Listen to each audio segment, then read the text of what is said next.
ഗുരുവായൂരപ്പ ശരണനാരായണ. ഓം. ശ്രീമദ് ഭാഗവത മഹാപുരാണം ദശമസ്കന്ധം ഉത്തരാർത്ഥം. അതിൽ 60-ാമത്തെ അധ്യായം, കർഹിജിൽ അധ്യായമെന്ന് അതിന് പേര്.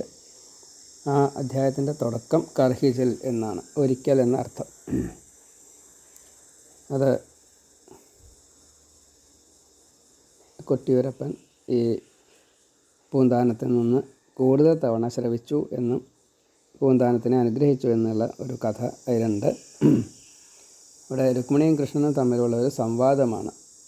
ഇണങ്ങിയും പിണങ്ങിയുമാണ് ജീവിക്കേണ്ടത് എന്ന് നമ്മെ ബോധ്യപ്പെടുത്തുന്നു. അപ്പോൾ ഒരിക്കൽ കൃഷ്ണനും രുക്മിണിയും കൂടിയിട്ട് കട്ടിലിൽ, ചപ്രമഞ്ചക്കട്ടിൽ അതിൽ ഇരിക്കുന്നു. രുക്മിണി ഇങ്ങനെ വീശി കൊടുക്കുന്നുണ്ട്. അജനായിട്ടുള്ള ആ ഭഗവാൻ സകല സ്വരൂപനായിക്കൊണ്ട്, എന്നാൽ കലകളോട് കൂടിയിട്ട് വന്നു എന്ന് മാത്രമേ ഉള്ളൂ, ഒട്ടുമില്ല. ശുദ്ധസത്വനായിട്ടാണ് യാദവനായിട്ട് ഒരു മനുഷ്യനാട്യം സ്വീകരിച്ചുകൊണ്ട് ലോകഹിതാർത്ഥം, അതേപോലെ ഭൂഭാരഹരണാർത്ഥം ജനിച്ചു വന്നത്. എന്നിട്ട് രുക്മിണിയെ വെളിയഴിച്ചു. അവിടെ ആ മട്ടുപ്പാവിൽ കാറ്റ്, നല്ല സുഗന്ധം, ചെറിയ കാറ്റ്, മന്ദമാരുത്, അതിങ്ങനെ ആസ്വദിക്കണം.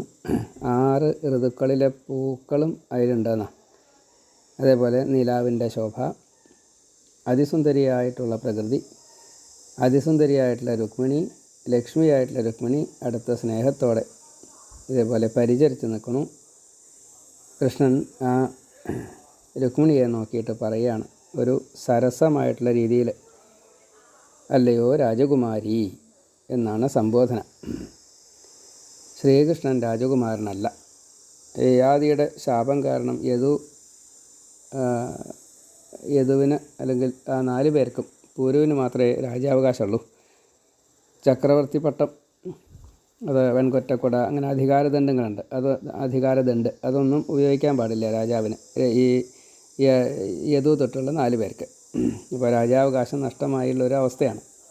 അതൊക്കെ ഭഗവാൻ കംസനെ കൊന്നിട്ട് ഉഗ്രസേനെ രാജാവാക്കിയപ്പോൾ ലോകപാലന്മാരെ കൂടി കപ്പം കൊടുപ്പിച്ച് ഇന്നു മുതൽ രാജാവാണ്, ചക്രവർത്തിയാണ് എന്നെല്ലാം അവിടെ പ്രഖ്യാപിച്ചു.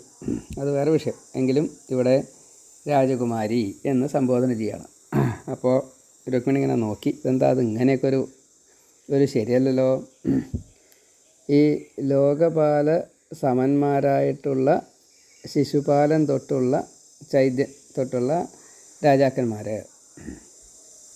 രാജകുമാരിയായിട്ടുള്ള രുക്മിണിയെ വേളി കഴിക്കാൻ ഇപ്പോഴും ആഗ്രഹിക്കുന്നുണ്ട്. അപ്പോഴേക്കും കുട്ടികളൊക്കെ എണ്ണു കേട്ടോ, പേരക്കുട്ടികളും എണ്ണു. അപ്പോൾ ഇപ്പോഴും ആ സൗന്ദര്യം കാരണം കൊണ്ട് ഈ ചൈദ്യന്മാർ ആഗ്രഹിക്കുന്നുണ്ട്, രുക്മിണി അനുരൂപനല്ലാത്ത എന്നെ എന്തിനു വേണ്ടിയിട്ടാണ് വേളി കഴിച്ചത്? ഞാൻ അന്യരെ ഭയന്നിട്ട് സമുദ്രമധ്യത്തിൽ ഒളിച്ചാണ് താമസിക്കുന്നത്.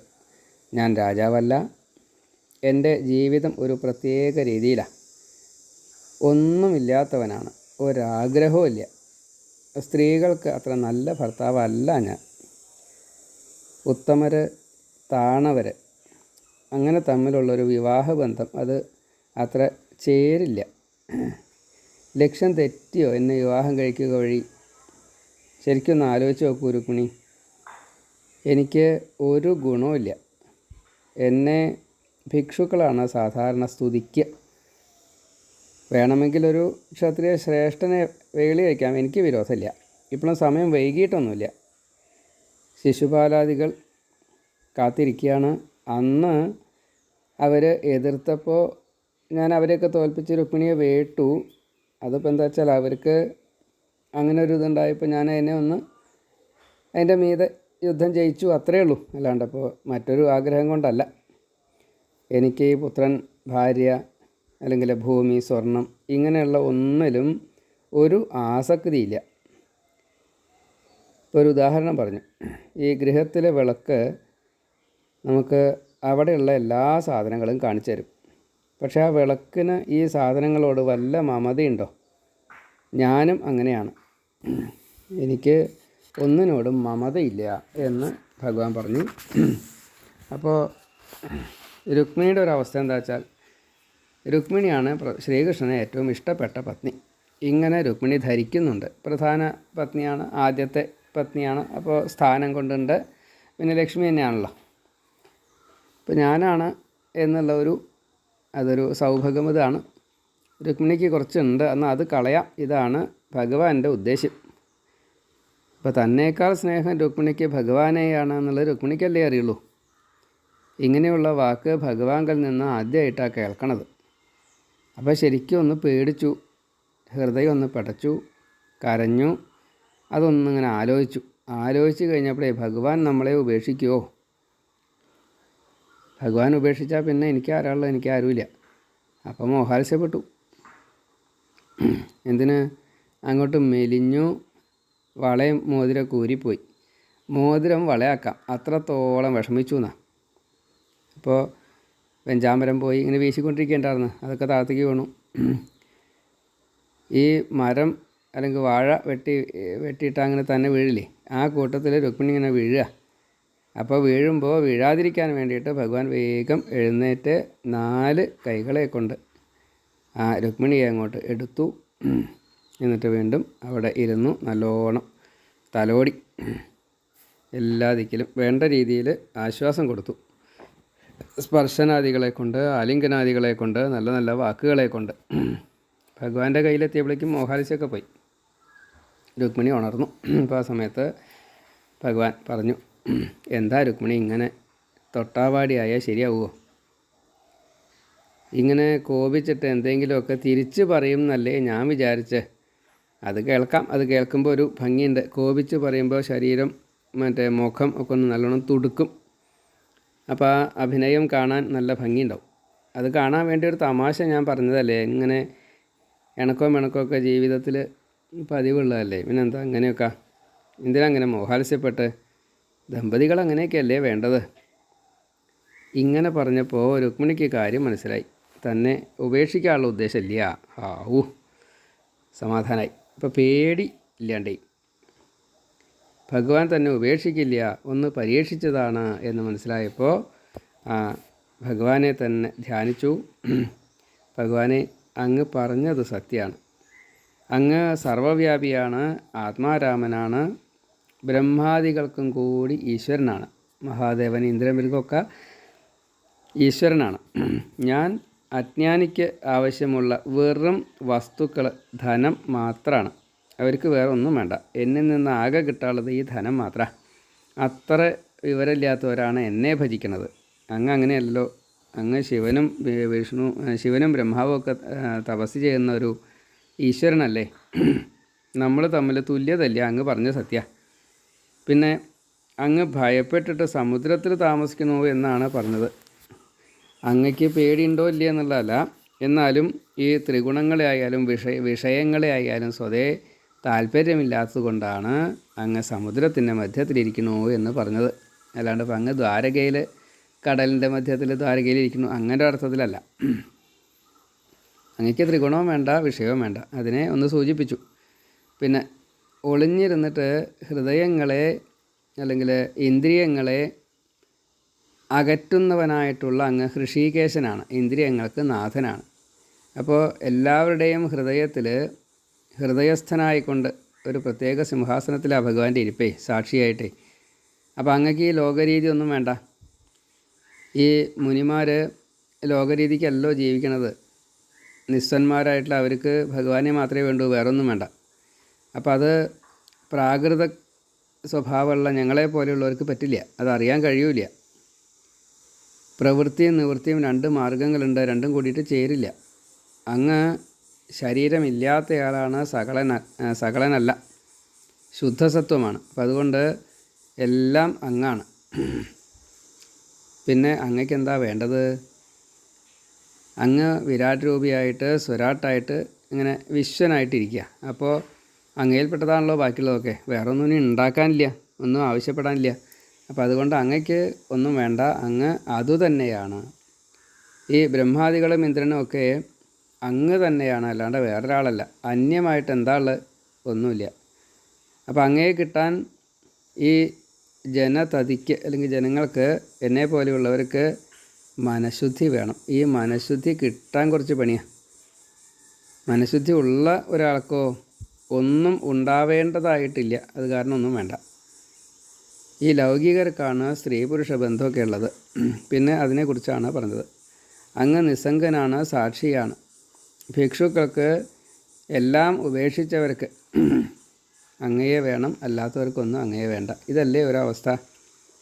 അപ്പോൾ ഞാൻ അങ്ങയെ ആവശ്യപ്പെടുന്നത് എനിക്ക് അങ്ങല്ലാണ്ട് വേറെ ഒരു അഭയമില്ല. അതുകൊണ്ടാണ്.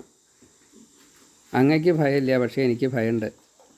എന്നെ വിവാഹം കഴിക്കുന്നതായിട്ടുള്ള ഈ സമയത്ത് അങ്ങയെ അവരാണ് ഭയന്നത്, അല്ലാണ്ട് അങ്ങ് അവരെ ഭയന്നിട്ട് കടലിൻ്റെ നടുക്കിൽ അങ്ങനെയല്ല. അവർക്ക് ഇനി ഭയന്നിട്ട് ഈ ഭൂമിയിൽ ജീവിക്കാൻ അങ്ങനെ ഒരു വിഷമം ഉണ്ടാവണ്ട വിചാരിച്ചിട്ട് അങ്ങ് ഇത്തിരി മാറിയിരുന്നതാണ്. അത്രയേ ഉള്ളൂ. അത് അവർക്ക് മനസ്സിലായില്ല, എനിക്കത് മനസ്സിലായിട്ടുണ്ട്. ഭയം പോലും അങ്ങയെ ഭയക്കുക, മരണം പോലും അങ്ങയെ ഭയക്കുക. ഈ യമൻ അങ്ങയെ ഭയന്നുകൊണ്ടിരിക്കുക. അപ്പോൾ പിന്നെ അങ്ങയ്ക്ക് എന്തിനാ മറ്റാരെ ഭയക്കണം? പൃഥു മഹാരാജാവ്, ഭരതൻ ഒക്കെ ഭഗവാന്റെ അംശമാണ്. അവരും കൂടി അങ്ങയെ ആശ്രയിച്ചാണ് ഭൂമി മുഴുവനെ ഭരിച്ചത്, പിന്നീട് ഉപേക്ഷിച്ചത്. അത് അങ്ങയെ കിട്ടാൻ വേണ്ടിയിട്ടാണ് ഈ ഭൂമി ഉപേക്ഷിച്ചത്. അപ്പോൾ ഭൂമിയിലിരിക്കുമ്പോൾ അങ്ങയെ അല്ലെങ്കിൽ ഭൂമിയെ ഭരിക്കുമ്പോൾ അങ്ങയെ കിട്ടാൻ കുറച്ച് ബുദ്ധിമുട്ടുണ്ട് എന്നുള്ളത് മനസ്സിലായതുകൊണ്ടാണ് അത് ഉപേക്ഷിച്ചിട്ട് അങ്ങയെ സ്വീകരിച്ചത്. അങ്ങയെ ആശ്രയിച്ചാൽ കിട്ടുന്നത് ഈ ഇന്ദ്രിയ സുഖമല്ല, പരമാനന്ദമാണ്. അവിടെ ദുഃഖത്തിന് സ്ഥാനമില്ല.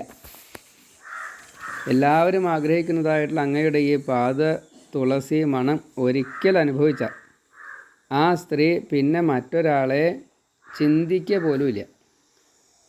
സർവ്വലോകാധിപതിയായിട്ടുള്ള പരമാത്മാവ്, ആ പരമാത്മാവിന് ഇഹ പര അങ്ങനെ ഒന്നുമില്ല. ആ പരമാത്മാവിനെ ആശ്രയിക്കുന്നവർക്ക് ഇഹ പര എല്ലാ ആഗ്രഹങ്ങളും സാധിപ്പിച്ച് തരണ ഭഗവാനെ അങ്ങ് നാരായണൻ. ഈ നാരായണനെ ജീവനായിട്ടുള്ള ഞാൻ വിവാഹം കഴിക്കുകയാണ് ഉണ്ടായത്. നാരങ്ങൾക്ക് ആശ്രയമായിട്ടുള്ള ഭഗവാനെ അങ്ങയെ ഞാൻ വിവാഹം കഴിക്കുകയാണ് ഉണ്ടായത്. അത് അങ്ങയിലെത്താനുള്ള മോഹം കൊണ്ടാണ്. ഈ സംസാരത്തോണിയാണ് അവിടുത്തെ എതിർപ്പാദം. ആ പാദത്തെ ആശ്രയിക്കാൻ വേണ്ടി ഒരു അവസരം കിട്ടിയപ്പോൾ ഞാനത് ഉപയോഗിച്ചു, അത്രയേ ഉള്ളൂ. അത് എനിക്ക് വേറെ ഒരു ആശ്രയമില്ലാത്തതുകൊണ്ട് അനന്യ ശരണാഗതിയാണ് ഞാൻ സ്വീകരിക്കുന്നതെന്നുകൊണ്ട് എന്നെ അങ്ങ് സ്വീകരിക്കണം, എന്നെ ഒഴിവാക്കരുത്. ഇത് മാത്രമേ എനിക്ക് അപേക്ഷയുള്ളൂ. ഞാൻ അങ്ങയെ നമസ്കരിക്കുന്നു. പിന്നെ ശിശുപാലാദികളെ വേട്ടാൽ അവർ എൻ്റെ അടിമകളായി, കഴുതകളെ പോലെ ഞാൻ എന്താ പറഞ്ഞു വെച്ചാൽ അത് മുഴുവൻ ഈ ശിശുപാലാദികൾ ചെയ്യും. അത് ശരിയാ. പക്ഷേ ഈ രാജാക്കന്മാരെ അവരെ വേളി കഴിച്ചാൽ അങ്ങയെ അറിയാത്തവരോട് മാത്രം അങ്ങനെയുള്ളൊരു ബന്ധം അത് എനിക്ക് വേണ്ട. അത് അവരോട്, അങ്ങനത്തെ ആളുകളോട് എന്താ ചാവാം, ഞാൻ അതിൽ പെടില്ല. ആ ശരീരത്തെ ഭർത്താവാക്കിയാൽ ഉണ്ടാവണ വിഷമം എന്താ ഉള്ളത്? ആ ശരീരം എന്നുള്ളത് തൊലി, താടിമീശ, രോമം, നഖം അതൊക്കെ ഉപയോഗിച്ചുകൊണ്ട് ഈ സപ്തധാതുക്കളെ ഒന്നാട് പൊതിഞ്ഞു. ആ പൊതിഞ്ഞ അതിൻ്റെ ഉള്ളിൽ എല്ല്, മാംസം, ചോര, കൃമി, കഫം, മലം എന്ന് പറയണ്ട, മൂത്രം, വയർപ്പ്, പീള, മലിനം മാത്രമേ ഉള്ളൂ. ഈ ശവതുല്യമായിട്ടുള്ള ഈ ശരീരം സുന്ദരൻ എന്ന് ഒരാൾ കണക്കാക്കിച്ചാൽ അയാൾക്ക് വിവരമില്ല എന്നല്ലേ മനസ്സിലാവുള്ളൂ. മൂഢനാണ്. അപ്പോൾ അങ്ങനെയുള്ളൊരു മൂഢഭാവത്തിൽ എനിക്ക് എത്താൻ വയ്യ. അതുകൊണ്ട് ഭഗവാനെ എനിക്ക് അങ്ങല്ലാതെ കണ്ട് വേറെ ഒരാശ്രയമില്ല. ഭഗവാനെ സർവാത്മന ആശ്രയിച്ചതായിട്ട് ഈ ലക്ഷ്മീ ദേവിയായിട്ടുള്ള രുക്മിണിയായ എന്നിൽ പോലും അങ്ങയ്ക്ക് വല്ല താല്പര്യമുണ്ടോ? ആ താല്പര്യമില്ല എന്ന് അറിഞ്ഞുകൊണ്ട് തന്നെയാണ് ഞാൻ അങ്ങയെ വിവാഹം കഴിച്ചത്. അത് പാലാഴിമഥന കാലത്തുമുണ്ട്. അങ്ങ് എന്നെ ശ്രദ്ധിക്കാതെ ഇരിക്കുകയാണ്, എന്നിട്ട് ഞാൻ അങ്ങയെ വന്നിട്ട് വിവാഹം കഴിച്ചത്. എനിക്ക് അങ്ങല്ലാതെ വേറൊരാളെ ആശ്രയമില്ല. അതുകൊണ്ടാണ് ആ തൃപ്പാദത്തിൽ നിഷ്കളങ്കമായിട്ടുള്ള ഭക്തി അത് എന്നും തന്നിട്ട് എന്നെ അനുഗ്രഹിക്കണേ എന്ന് പ്രാർത്ഥിച്ചു. പിന്നെ എനിക്ക് ആകെയുള്ള ഒരേ ഒരാഗ്രഹം, അങ്ങ് ഇടയ്ക്കൊന്ന് എന്നെ ഗൗനിക്കണം, ഇടയ്ക്കൊന്ന് നോക്കണം, അത്രേ വേണ്ടൂ. എല്ലായ്പ്പോഴും ഞാൻ അങ്ങയെ ഇങ്ങനെ കണ്ടുകൊണ്ടിരിക്കുക, മനസ്സിലും അങ്ങില്ലാത്തപ്പോൾ മനസ്സിലും അങ്ങുള്ളപ്പോൾ നേരിട്ടും. ഈ പരിചര്യയ്ക്കുള്ളൊരു അവസരം അത് നഷ്ടപ്പെടുത്തരുത്, അത് മാത്രമേ ഉള്ളൂ. രുക്മിണി ഇങ്ങനെ തൻ്റെ ന്യായവാദങ്ങളെ, ഭഗവാൻ പറഞ്ഞതിനെ നിഷേധിക്കാതെ കണ്ട് അത് സത്യമാണ് എന്ന് വിശദീകരിച്ചു. ഭഗവാന് സന്തോഷമായി. ഭഗവാൻ പറഞ്ഞു, രുക്മിണി ഭാഗ്യവതി തന്നെയാണ് കേട്ടോ.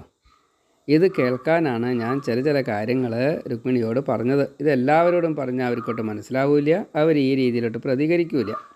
കാരണം ജ്ഞാനമില്ല അവർക്ക്. രുക്മിണി പറഞ്ഞത് സത്യമാണ്. എന്നോട് ചോദിച്ചത് മുഴുവൻ അങ്ങിൽ പൂർണ്ണമായും ഉണ്ട്.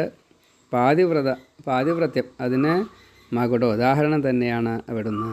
ഞാൻ കഠിനവാക്ക് പറഞ്ഞിട്ടും എന്നെ ഒഴിവാക്കിയില്ലല്ലോ. ഭവതി എന്നെ ഒഴിവാക്കി വെച്ചാൽ ഞാൻ പിന്നെ ഒന്നുമല്ല ഇവിടെ. അപ്പോൾ ശരീരസുഖം അത് സാമാന്യം എല്ലാവർക്കും ഒരേപോലെയാണ്. എല്ലാ ജീവികൾക്കും അത് കിട്ടുകയും ചെയ്യും. എൻ്റെ ഗൃഹദേവതയായിട്ടുള്ള ഈ രുക്മിണി ദേവി ലക്ഷ്മി ദേവിയാണ്. അപ്പോൾ ഈ നിഷ്കളങ്കമായിട്ടുള്ള എന്നെ വേണം എന്നുള്ള ഈ ആഗ്രഹമുണ്ടല്ലോ, ഈ ഭക്തി, അത് എനിക്ക് വളരെയധികം ഇഷ്ടമാണ്. അതുകൊണ്ട് ഞാനൊരിക്കലും ലക്ഷ്മി ദേവിയെ ഉപേക്ഷിക്കില്ല. ലക്ഷ്മി ദേവി എന്നെയും ഉപേക്ഷിക്കരുത്. മറ്റ് പത്നിമാർ ഇത്രയ്ക്ക് വരില്ല. 16,108 ഉണ്ട്, അതുകൊണ്ട് കാര്യമില്ല. രുക്മിണിയെ കിട്ടാൻ വേണ്ടിയിട്ട് എല്ലാവരും വന്നില്ലേ. അവരെ തിരിഞ്ഞു നോക്കിയോ രുക്മിണി? എന്നെ മാത്രമല്ലേ ആഗ്രഹിച്ചുള്ളൂ. നമ്മൾ തമ്മിൽ കാണുകയും ചെയ്തു, വിവാഹം കഴിക്കുകയും ചെയ്തു. ഇതുവരെയുള്ള എല്ലാ കാര്യങ്ങളും നമ്മൾ ഒരുമിച്ചല്ലേ എല്ലാം ചെയ്തത്. വിവാഹത്തിന് മുന്നേ ആയിട്ട് ഒരു ബ്രാഹ്മണനെ ദൂതനായിട്ട് വിട്ടില്ലേ. ഒരു തീരെ നേരം സംവാദം അങ്ങനെയൊക്കെ ആയിട്ട് വരാൻ ഇത്തിരി വൈകി കഴിഞ്ഞപ്പോൾ ശരീരം ഉപേക്ഷിക്കുമോ എന്ന് വരെ എനിക്ക് സംശയം തോന്നിയിരുന്നു. കാരണം ഞാൻ അന്ന് കുതിരപ്പുറത്ത് രഥത്തിലാണ് വന്നതേ. മറ്റേ യോഗശക്തി കൊണ്ട് അപ്പം തന്നെ എത്തേണ്ടായില്ല. അപ്പോൾ ഒരു പക്ഷേ രുക്മിണി ദേഹം ഉപേക്ഷിക്കുമോ എന്ന് എനിക്ക് സംശയം അന്ന് തോന്നായില്ല. പിന്നെ ഞാൻ വിവാഹമൊക്കെ കഴിച്ചിങ്ങനെ പോരുമ്പോൾ രുക്മി പിന്നാലെ വന്നു, യുദ്ധം ചെയ്തു. അന്ന് ഞാൻ ആ രഥത്തിൽ കെട്ടിയിട്ട് വിരൂപനാക്കി, തലമുടിയും ഒക്കെ പകുതിയൊക്കെ ആക്കിയിട്ട്. അന്നും രുക്മിണി എന്നെ ആശ്വസിപ്പിക്കുകയുണ്ടായത്. കൊല്ലണ്ടെന്നൊക്കെ പറഞ്ഞു വെച്ചാൽ ഞാൻ കൊന്നുമില്ല. പക്ഷേ എന്നോട് വിരോധമൊന്നും തോന്നുന്നുണ്ടായില്ല. കൊല്ലുന്നതിന് സമൻ ആണ് ഈ മറ്റേ വിരൂപനാക്കലും മറ്റു കാര്യങ്ങളൊക്കെ. അപ്പോൾ അന്ന് രാമേട്ടനും കൂടി അന്ന് പറഞ്ഞത് കൊന്നതിന് തുല്യമായിട്ടോ കൃഷ്ണ എന്നൊക്കെ. അപ്പോഴും രുക്മിണി എന്നോടൊന്നും പറഞ്ഞില്ല. പിന്നെ രാമേട്ടൻ ആ രുക്മിയെ കൊന്നു ചൂത് കളിക്കിടയ്ക്ക്. അപ്പോഴും ഭവതി ഒന്ന് കരയുകൂടി ഉണ്ടായില്ല.